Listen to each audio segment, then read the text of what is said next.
এখন সরাসরি যুক্ত হচ্ছি তার সঙ্গে। সাজিদ,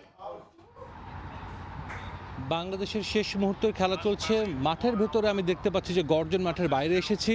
হয়তো 4 না হলো 2 রান হয়েছে। বাংলাদেশের আসলে বলা যায় যে পুরো ইনিংসটা কিন্তু টেনে নেন তাওহিদ হৃদয়, গত ম্যাচের নায়ক, এবং মাহমুদুল্লাহ রিয়াদ। তবে যেটা স্বস্তির বিষয় হচ্ছে যে রিয়াদ এখনও উইকেটে আছেন।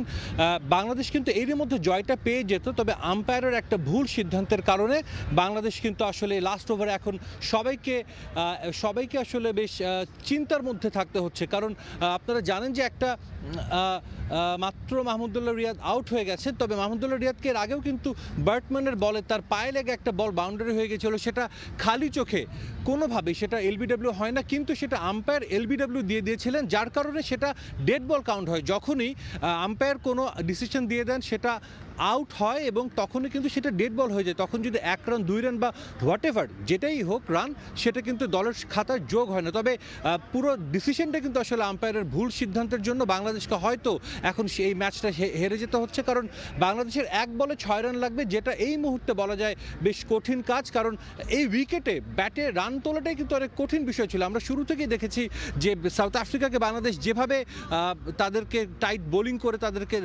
তাদের রানটা অল্প রানের মধ্যে আসলে রেখেছিল। সেখান থেকে বাংলাদেশ দলও কিন্তু আসলে স্টার্ট খুব একটা ভালো করতে পারেনি। তবে একটা আশা দেখাতে থাকেন মাহমুদুল্লাহ রিয়াদ এবং তাওহিদ হৃদয় তার মতোই খেলেছেন। মাহমুদুল্লাহ রিয়াদ 20 রান করেছেন 27 বলে। তবে এই উইকেট বিবেচনায় এই 20 রানও কিন্তু অনেক গুরুত্বপূর্ণ, যেমনটা আসলে তাওহিদ হৃদয়ের বেলাতেও বলতে হয়। এখন 1 বলে 6 রান লাগবে, শেষ মুহূর্তের খেলা, নিশ্চিতভাবেই বলা যায় যে এটা আসলে এই মুহূর্তে বেশ কঠিন। তবে বাংলাদেশ ম্যাচটা যদি শেষ পর্যন্ত হেরেও যায়, তারপরও কিন্তু বলা যায় যে মূল কারণটা কিন্তু আসলে আমরা দায়ী করব অবশ্যই যে আম্পায়ারকে, ফিল্ড আম্পায়ার যিনি ছিলেন তিনি আউট দিয়ে দিয়েছিলেন। কিন্তু যখন আমরা দেখছিলাম রিপ্লেতে আম্পায়ার খালি চোখে দেখেন তার সামনে থাকেন ব্যাটসম্যান, সেটা কোনোভাবে লেগ স্টাম্পে হিট করতেন। এবং আমরা দেখেছি সরাসরি রিভিউ নিয়ে নেন এবং রিভিউতে কিন্তু নট আউট দেখা গিয়েছিল, কিন্তু শেষ পর্যন্ত আসলে সেটা কিন্তু আম্পায়ার আউট দেওয়ার কারণে বাংলাদেশ কোনো রান পায়নি। আমরা দেখছি সমর্থকরা কিন্তু এরই মধ্যে বের হওয়া শুরু করেছেন। প্রচুর পরিমাণে দর্শক এসেছিলেন আজ নাসাউ কাউন্টি ইন্টারন্যাশনাল ক্রিকেট স্টেডিয়ামে। ঠিক গতকাল ভারত পাকিস্তান ম্যাচে যেমনটা ভাইব ছিল, আজও কিন্তু সে তেমন একটা ভাইব ছিল।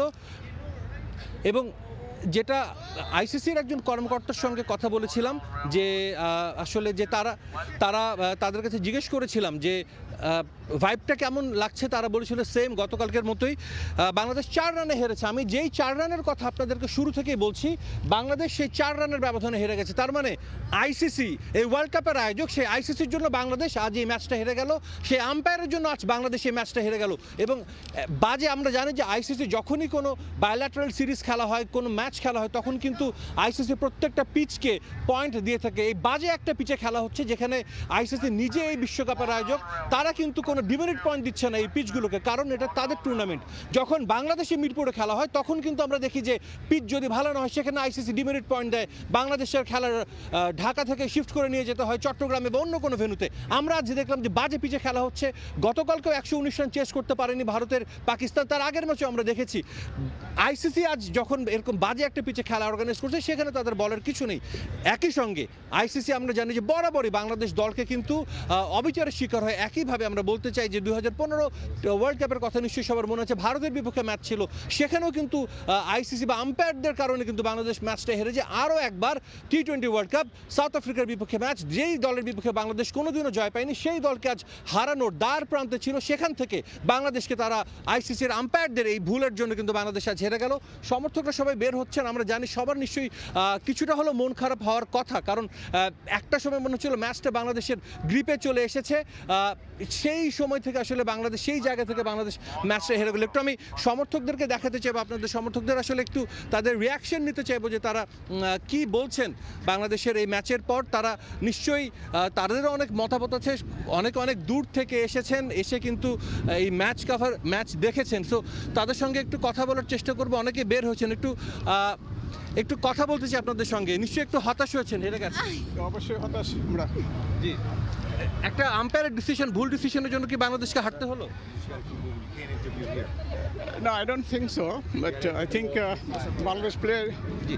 আসলে অনেকে অনেক মতামত দিচ্ছেন, একটু কথা বলতে চাই যে আপনার কি মনে হচ্ছে যে আম্পায়ার একটা আউট দিয়েছিল মাহমুদুল্লাহ, সেটা আউট ছিল না, সেটা 4 হয়েছিল, বাংলাদেশে 4 রানেই হেরেছে, আম্পায়ারের অবিচারের শিকার হলো বাংলাদেশ? আমার এটা মনে হচ্ছে না। আমার মনে হচ্ছে যে ওদের হিট করা উচিত ছিল যখন 3 ওভার ছিল, 3 ওভারে এরকম সাম রান ছিল, এবং লাস্ট 2 ওভারে যখন ছিল তারপর ওরা হিটে যায় না। আমার মনে হয় যে এটা রং স্ট্রাইক। কিন্তু এই উইকেটে তো হিট করাটা পসিবল না। মানে আপনি নিশ্চয়ই দেখেছেন পুরো ম্যাচ, গতকালকের ম্যাচ, তার আগের ম্যাচ, সবগুলো ম্যাচ দেখে থাকলে নিশ্চয়ই আপনার বোঝা উচিত যে এখানে হিট করাটা এত ইজি না। মানে মুখে বলাটা সহজ, বাট হিট করাটা এত ইজি না, যেটা আমরা দেখেছি পুরো ম্যাচে। আমরা দেখতেছিলাম যে বাইরে হেনরি ক্লাসেন 40 বলে 80 রান করে, কিন্তু এখানে আজ কত বলে কত রান করছে নিশ্চয়ই সেটা দেখেছে। আমরা একটা জিনিস জানি, যখন ওরা উইকেটে সেট হয়েছিল মাহমুদুল্লাহ রিয়াদ আর সাথে তৌহিদ হৃদয়, আমরা জানি যে জাকির আলী বাইরে ছিল এবং রিশাদ হোসেন ছিল বিগ হিটার।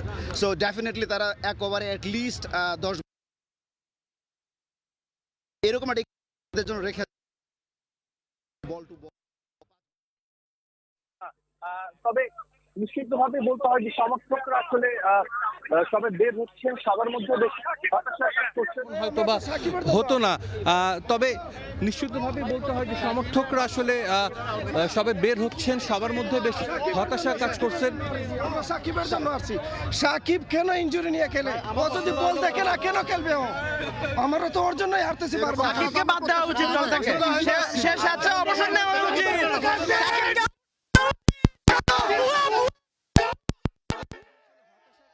আমরা দেখতে পাচ্ছি, কারণ তারা সবাই কিন্তু একটা কথাই বলছে যে আসলে সাকিবের কাছ থেকে তারা যেটা এক্সপেক্ট করেছিল সেটা কিন্তু তারা পায়নি। একই সঙ্গে মাহমুদ শান্তর ক্যাপ্টেন্সি নিয়েও কিন্তু অনেকে অনেক কথা বলছেন। তো ডেফিনেটলি আসলে সমর্থকরা কিছুটা হলেও হতাশ। আমরা এভাবে ম্যাচটা হারলাম, আমরা কি শিখবো আমি জানি না। পাকিস্তান যেভাবে আসছে আমরা ঠিক সেভাবে হারলাম। এভাবে আর কত আমরা এভাবে হারবো।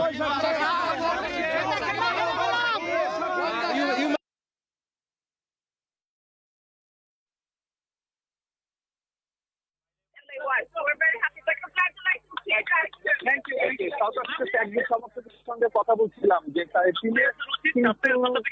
আসলে তারাও বলছিলেন যে আসলে তারা এক্সপেক্ট করেননি। নিশ্চিতভাবে আমরাও কিন্তু আসলে এক ম্যাচ হবে, আমরা হয়তো সেটাই ভেবেছিলাম। কি ভাই, খুব হতাশ মনে হচ্ছে? আসলে আমার হার্টবিট বেড়ে যায়, বুঝছেন, আমি খুব কষ্ট পাইছি ব্যাপারটা নিয়ে।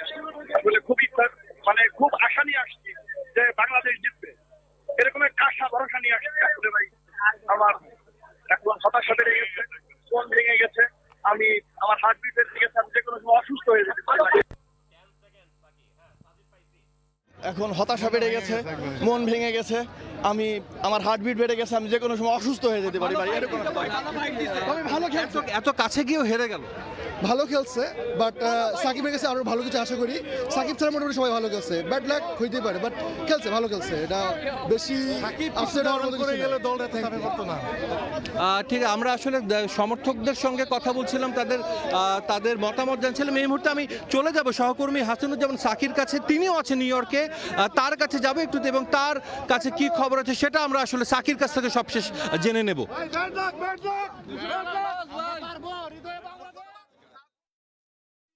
বিমর্ষ অবস্থা, এইরকম একটি খেলা যে হবে, 114 রান চেস করতে পারবে না বাংলাদেশের মতো একটি ন্যাশনাল ক্রিকেট দল, যারা খুব ভালো প্রথমে তারা ফিল্ডিং করেছে, কিন্তু সেটি তারা সম্ভব হয়নি বলে এখানে অনেক মানুষ কিন্তু বিমর্ষ। আমি যদি কিছু মানুষের সঙ্গে একটু কথা বলি,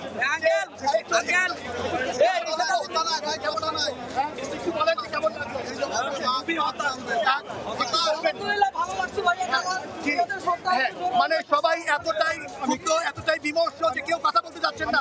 একটু বলেন। আমি আসছি ক্যালিফোর্নিয়া থেকে।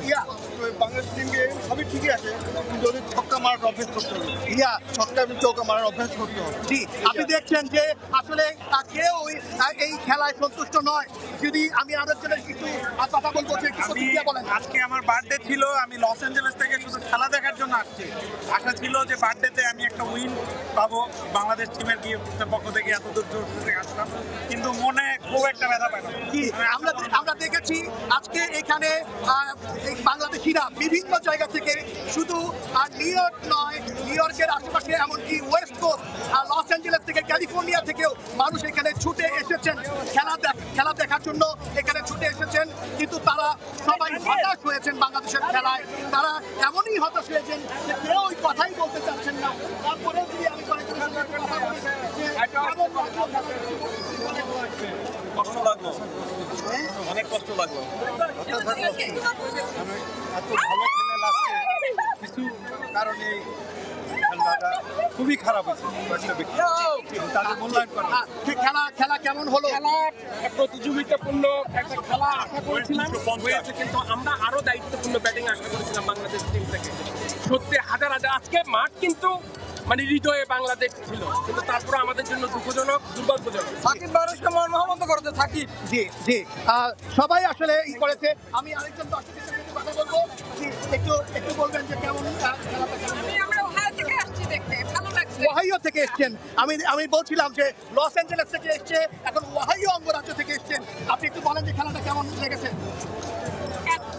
আমাদের ইউএসের মধ্যে যে বাংলাদেশ খেলতে পেরেছি এটাই বড় কথা। আমরা হারিয়েছি, it doesn't matter how ইউএসের মতো একটা দেশে বাংলাদেশ খেলতে পেরেছি, বাংলাদেশ খেলতে পেরেছি, এটা আমাদের সবচেয়ে বড় একটা ভবিষ্যতে আমরা আশা করতে পারি। জি, আপনি শুনছিলেন যে এইরকম একটি খেলা জিততে না পারার কষ্ট, এই বেদনা কিন্তু প্রবাসী অভিবাসী বাংলাদেশিদের মধ্যে রয়েছে। তারা কেউই তেমন একটি কথা বলতে পারছেন না। ফিল্ডিং যেমন ভালো করেছিল, কিন্তু ব্যাটিংয়ে তারা বিপর্যস্ত হয়েছে বাংলাদেশ। তারা বলছেন যে যে অবস্থা হয়েছে, একটু বলবেন খেলা সম্পর্কে একটু বলেন। ভালো খেলেছে বাংলাদেশ, ভালো খেলে জিতছে, আমাদের দুঃখ নাই। কিন্তু সাকিবের জন্য আমরা হারেছি আমি মনে করি। আজকে সাকিব বলছেন বাংলাদেশ জিতলো, বাংলাদেশ হারলো বাংলাদেশ। জি জি, একটু বলবেন কেমন খেলাটা হলো? আর শুধু আছে হেরে গেছে, বাট অনেক ভালো খেলছে। জি জি, তারা বলছেন যে যতটুকু খেলা খেলেছেন সেটি অনেক ভালো খেলেছে, কিন্তু বাংলাদেশের কাছে তারা আরো অনেক ভালো খেলা আশা করেন অ্যাকচুয়ালি। কারণ হচ্ছে 113 রান করেছিল সাউথ আফ্রিকা, এবং তারপরে যেভাবে ব্যাটিংয়ে তারা নেমেছিল, যেভাবে তারা শুরুটা করেছিল, সেটি কিন্তু দুর্দান্ত ছিল। কিন্তু শেষ ভালো যার, সব ভালো তার, সেই শেষ ভালো বাংলাদেশ দলের হয়নি। আমি একটু বলবো যে কেমন লেগেছে একটু বলবেন। আজকের খেলাটা উপভোগ করার মতন খেলা, যদিও বাংলাদেশ হেরেছে, কিন্তু এটা গেম খেলে হেরেছে, এটাকে আমরা হারা বলি না। Thank you everybody. আপনি দেখছেন যে এই যে Nassau county international cricket stadium টি-20 বিশ্বকাপ উপলক্ষে সারা পৃথিবীতে প্রথম একটি অস্থায়ী ক্রিকেট স্টেডিয়াম তৈরি করা হয়েছে এই নিউ ইয়র্কে। যে ক্রিকেট স্টেডিয়ামের আসন সংখ্যা 34,000, অন্ততপক্ষে আজকে 25,000-এর বেশি বাংলাদেশি তারা এই ম্যাচ দেখার জন্য এখানে হয়েছিলেন। কিন্তু তারা যে উৎসব নিয়ে, যে আনন্দ নিয়ে তারা খেলা দেখতে এসেছিলেন, সব শেষে খেলার শেষে সেই আনন্দ কিন্তু তারা কেউই, তাদের মধ্যে সেই আনন্দ নেই। আজকে আমার নিউ ইয়র্কের সাংবাদিকতার যে অভিজ্ঞতা, সেটি থেকে আমি বলতে চাই যে আমেরিকার ইতিহাসে কোনো একটি ইভেন্টে 25,000 বাংলাদেশি এক জায়গায় হয়েছে এমন ইতিহাস নেই। আজকে 25,000-এর বেশি বাংলাদেশি তারা এই অস্থায়ী ক্রিকেট স্টেডিয়ামটিতে তারা একত্রিত হয়েছিলেন, এবং জয়ের আশা তারা বুকে ধারণ করে তারা মাঠে নেমেছিলেন, কিন্তু সেটি সম্ভব হয়নি। যে কারণে বাংলাদেশিরা আমার ভাই উনি টিকিট পাঠিয়েছিলেন, খেলা দেখতে এসেছিলাম, আশা নিয়ে অনেক কষ্ট করে আসলাম, সবাই হতাশ হলাম, আল্লাহর ইচ্ছা হয় না, সেজন্য আমরা হেরে গেলাম। আমরা একজন দর্শককে পেয়েছি সাউথ আফ্রিকা। আজকে